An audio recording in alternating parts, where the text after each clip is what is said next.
안녕하세요. 주식맘사TV입니다. 11월 4일 목요일 오늘의 종목 리뷰 및 내일의 관심 종목에 대해서 말씀드리겠습니다. 영상 보시기 전에 좋아요, 구독, 알림 버튼 부탁드립니다. 금일 새벽 마감한 미국장 나스닥이 또다시 상승을 했습니다. 1.04% 상승 마감했고요. 자, 나스닥이 연일 방송에서 말씀을 드리지만 또 역사적 신고가를 갱신하는 그런 모습을 보였습니다. 자, 하지만 우리나라장 굉장히 아쉽습니다. 코스피가 0.25% 상승했고요. 코스닥은 미국장이 이렇게 많이 상승했음에도 불구하고 0.36% 하락이 나왔다라는 거죠. 자, 코스피 차트를 보시면 시초가가 0.85% 갭을 띄워서 시작을 했습니다. 하지만 코스피가 오후 들어가지고 이렇게 하락이 나오면서 종가상으로는 0.25% 상승 마감했습니다. 자, 코스피 차트 보시면 여전히 좋지 않습니다. 어제 방송에서도 말씀을 드렸지만 미국장이 이렇게 크게 상승해줌에도 불구하고 우리나라 장이 이렇게 따라가지 못한다라는 건 미국장이 이렇게 조정을 받을 때는 우리나라 장은 다시 한 번 더 2900선 요까지 생각을 해줘야 된다라는 거죠. 하지만 주식 거래를 하는 데는 제가 지수 관련주들을 거래를 하는 건 아니기 때문에 지금 개별 종목들은 굉장히 좋은 종목들이 많죠. 이런 전체적인 장에 대해서는 생각은 하되 그다지 크게 신경 쓸 필요는 없다라는 생각이 듭니다. 자, 그러면 종목 하나하나 보시면서 말씀드리겠습니다. 자, 첫 번째 종목은 카카오페이입니다. 카카오페이 제가 어제 방송에서 말씀드린 대로 그대로 오늘 진행이 되었습니다. 오늘 수급을 보시면 외국인이 59만 주 순매도를 했죠. 카카오페이의 외국인 물량은 880만 주 정도 됩니다. 거기서 의무 보호 확약이 한 26% 걸려 있고요. 74% 정도가 확약이 되지 않았다라는 거죠. 그러면 880만 주에 74% 그러니까 한 650만 주 정도가 장에 나올 수 있는 물량이라는 겁니다. 물론 2대 주주 알리페이의 물량은 나오지 않는다라고 가정을 했을 때 650만 주 정도가 총 나올 수 있는 물량이죠. 660만 주가 다 매도 물량은 나오지 않습니다. 한 3, 400만 주라고 계산을 했을 때 어제 오늘 합해서 한 160만 주가 이렇게 매도 물량으로 나왔으니까요. 외국인 물량이 한 300만 주, 최대치로 치면 한 400만 주 정도가 나왔을 때 외국인의 물량은 다 나오지 않았는가라는 생각이 듭니다. 카카오페이의 오늘 차트가 제가 어제 방송에서 말씀드린 것처럼 이 현대중공업의 차트하고 거의 똑같은 모습을 만들어냈죠. 현대중공업 같은 경우에도 이렇게 주가가 반등을 해주었던 시점이 9월 28일부터입니다. 9월 28일이 외국인의 매도 물량이 이렇게 멈춘 시점이라는 거죠. 그 시점이 현대중공업의 이 저가가 되었다라는 겁니다. 그러면 카카오페이도 이렇게 예측을 할 수가 있겠죠. 외국인의 매도 물량이 멈추는 시점, 그 시점에는 종가 오버나잇을 충분히 할 수 있지 않을까라는 생각이 듭니다. 그게 내일은 당장 되지 않겠죠. 현대중공업의 사례를 미루어 보아서 한 2, 3일 정도 더 지켜보다가 더 이상 외국인의 매도 물량이 나오지 않을 때는 종가 오버나잇을 해볼 수 있다라는 겁니다. 그게 16만원 초반대가 되든 15만원대 초반이 되든 가격은 예측을 할 수가 없습니다. 그런 형식으로 카카오페이는 대응을 하면 될 것 같습니다. 자, 다음 원전 관련주입니다. 자, 오늘 원전 관련주들이 굉장히 크게 상승을 했습니다. 오늘 장에서 원전 관련주를 빼놓고는 이야기를 할 수가 없겠죠. 오늘 대장은 한전기술이었죠. 한전기술 같은 경우에는 시초가를 3.39% 이렇게 띄워서 시작을 해가지고 장중한 때 28% 상한가 아랫단까지 갔다가 종가는 한 24% 상승 마감했습니다. 오늘 이렇게 원전 관련주들이 크게 상승한 건 지난밤에 뉴스가 떴죠. 중국에서 원전 발전소를 최소 150기 정도 건설한다라는 그런 뉴스가 떴습니다. 자, 그로 말미암아서 대부분의 원전 관련주들이 갭을 띄워서 시작했습니다. 한신기계 같은 경우에는 시초가가 15%에 시작을 했다라는 겁니다. 상대적으로 한전기술이 시초가가 낮았죠. 자, 이런 뉴스가 떴다고 해서 시초가부터 무조건 이렇게 대놓고 들어갈 수는 없습니다. 제가 어제 방송에서 말씀을 드린 것처럼 이런 원전 관련주들을 볼 때는 두산중공업의 프로그램 매매하고 수급을 잘 봐야 된다고 제가 말씀을 드렸습니다. 자, 오늘 두산중공업의 프로그램 매매 현황을 보시면요.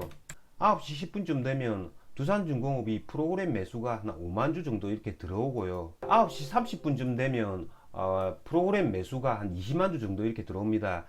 그러면 프로그램 매수가 20만 주 정도 이렇게 들어온다라는 건 오늘 외국인이 순매수를 한다라는 거죠.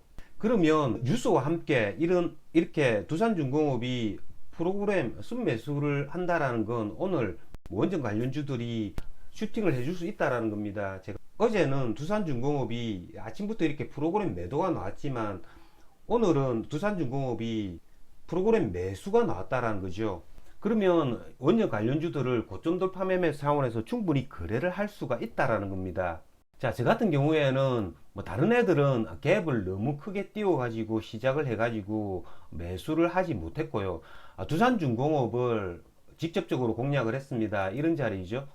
프로그램 매수가 한 20만 주 정도 뜨는 9시 30분쯤에 두산중공업을 26,000원 이런 부분에 매수를 해 가지고 이건 들고 갈 수 있다라는 거죠.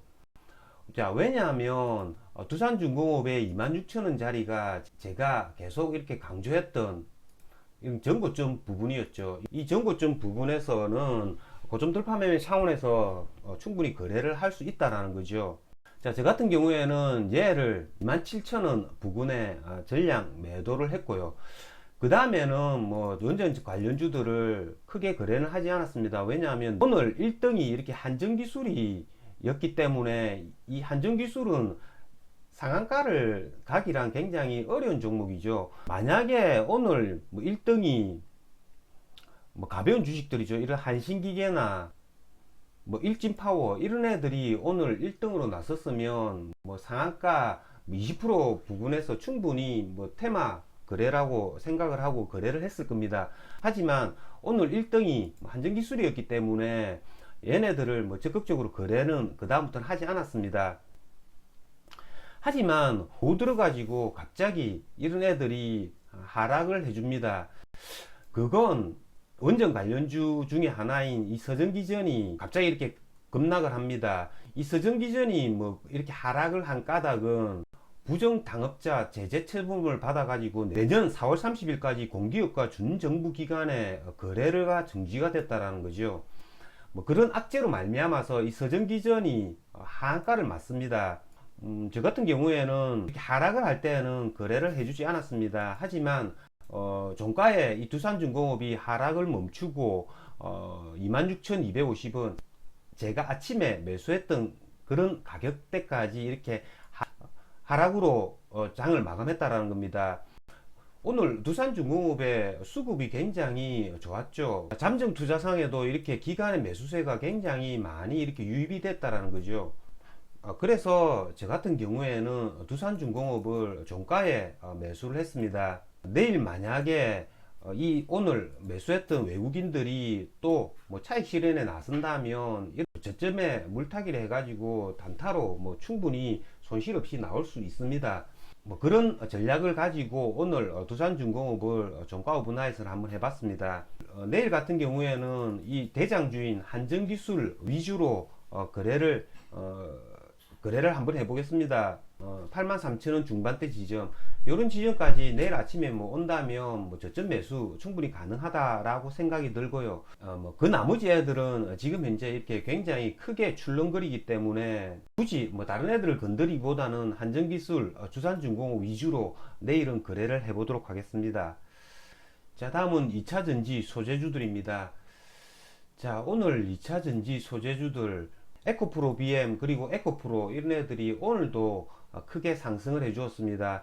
자, 에코프로 같은 경우에는 어제 한 16% 정도 이렇게 상승을 해주면서 신고가를 이렇게 갱신해 주는 그런 모습을 만들었는데요. 자, 제가 에코프로 같은 경우에는 어제 종가 오버나잇을 하려고 하다가 수급상 외국인들이 한 39만 주 이렇게 매수를 해가지고 요새 이 외국인들을 믿을 수가 없어가지고 뭐 종가 오버나잇을 하지는 못했습니다.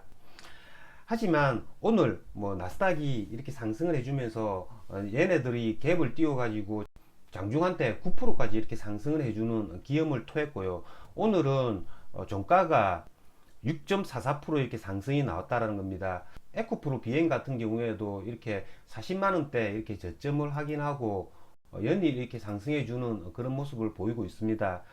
자, 에코프로 그리고 에코프로 BM이 이렇게 대장주로 다시 한번 시세를 준다면 뒤따라가는 건 LNF 그리고 세로닉스 이런 애들이 되겠죠. 저 같은 경우에는 오늘 세로닉스를 종가 오버나잇을 한번 해봤습니다. 종가상 이렇게 신고가를 갱신해주는 그런 모습을 만들었다는 거죠.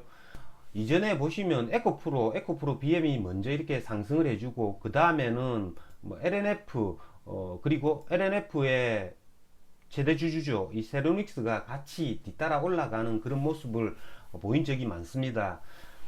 그렇기 때문에 세로닉스를 종가 분할을 했는데요. 운 좋게 지금 현재 시간의 가격에서 2% 정도 이렇게 상승이 나오고 있습니다. 주식이 이렇게 계속 반복이 됩니다. 그러니까 이전에 어떤 모습을 움직였냐를 항상 머릿속에 기억을 하고 그 다음에 이렇게 어떻게 대입을 하느냐가 굉장히 중요할 거라고 생각이 듭니다. 다음은 NFT 관련주입니다. 자, 오늘 NFT 관련주들 대부분이 이렇게 하락이 나왔죠. 뭐 NFT의 관련주라고 할 수 있는 위메이드 같은 경우에는 장중 한때 20%까지 이렇게 하락을 했다가 아리꼬리를 만들면서 이렇게 10일 이동평균선에서 이렇게 마감하는 그런 모습을 보였습니다. 자, 위메이드 같은 경우에는 오늘부로 이렇게 투자 경고 종목으로 이렇게 묶여버렸죠. 보통 이렇게 주가가 크게 상승해 주던 애들이 투자 경고 종목에 묶였을 때 그날 이렇게 하락 조정을 보이는 경우가 굉장히 많습니다. 자, 위메이드 같은 경우에는 주가가 굉장히 많이 이렇게 상승을 해준 겁니다. 이게 무상증자 100%까지 했죠. 그랬기 때문에 16만원이 아니라 얘가 실제로는 주가가 30만원 한 2만원 정도 되는 주가라는 겁니다. 그러면 얘네들 같은 경우에는 저점을 이런 자리죠. 이런 14만원짜리 이런 자리까지 노려 볼 수 있다라는 겁니다. 오늘 대부분 이렇게 하락을 했지만 자, 갤럭시아 모니터리 같은 경우에는 대리어 이렇게 상승을 하는 그런 모습을 보였습니다. 저 같은 경우에는 어제 방송에서 제가 말씀을 드렸지만 갤럭시아 모니터리를 종가 오버나잇을 했죠. 저 같은 경우에는 얘를 아침에 11,150원 여기에 전량 수익 실현하고 나왔습니다. 그래 놓고 그 다음에 얘네를 전일 저점이죠. 1650원 전일 저점 부분까지 또 이렇게 한번 옵니다. 그래서 또다시 또 완타를 매수를 했습니다. 완타를 매수를 해가지고 얘가 만약에 1650원 이 자리를 깨뜨린다면 매도를 하는 전략을 세워봤습니다. 왜냐하면 오늘 NFT 관련주들이 대부분 이렇게 크게 하락을 했기 때문에 얘네를 어제 방송에서 말씀드린 것처럼 만원대 초반대 부분이라고 해서 추가 매수 하려고는 하지는 않았고요. 하지만 운 좋게도 얘네가 오후 들어가지고 이렇게 또 한 번 또 이렇게 슈팅을 해주더라고요. 오늘 갤럭시아 모니터리 같은 경우에는 굉장히 운이 좋았습니다. 자, 갤럭시아 모니터리 같은 경우에는 종가상 이렇게 윗꼬리를 먹는 이런 양봉이 나왔죠. 오늘 NFT 관련주들이 대부분 이렇게 하락만 하지 않았더라면 이런 건 종가 오버나잇 할 수 있는 자리죠. 하지만 다른 애들이 오늘 크게 이렇게 하락을 했기 때문에 갤럭시아 모니터리 같은 경우에는 오버나잇은 하지 않았습니다. 다날 같은 경우에는 얘가 크게 하락을 했죠. 그렇기 때문에 이런 부분이죠. 이런 7,600원 부분 이런 부분까지 온다면 충분히 또 매수가 가능할 것 같고요. 자, 서울옥션도 역시 마찬가지입니다. 서울옥션 같은 경우에는 이런 자리죠. 28,000원대 초반 이런 자리에서는 충분히 저가 매수 가능하지 않을까라는 생각이 듭니다. 내일 이번 주의 마지막 거래일인데요. 내일도 여러분 거래 잘 하셔서 성투하시길 기원 드리겠습니다. 이상으로 주식마법사TV를 마치겠습니다. 제 영상이 도움이 되셨다면 좋아요, 구독, 알림 버튼 부탁드립니다. 끝까지 시청하신 분들에게는 보유 종목이 급등할 수 있게끔 마법을 걸어드리겠습니다. 윙가르디움 레비오사 감사합니다.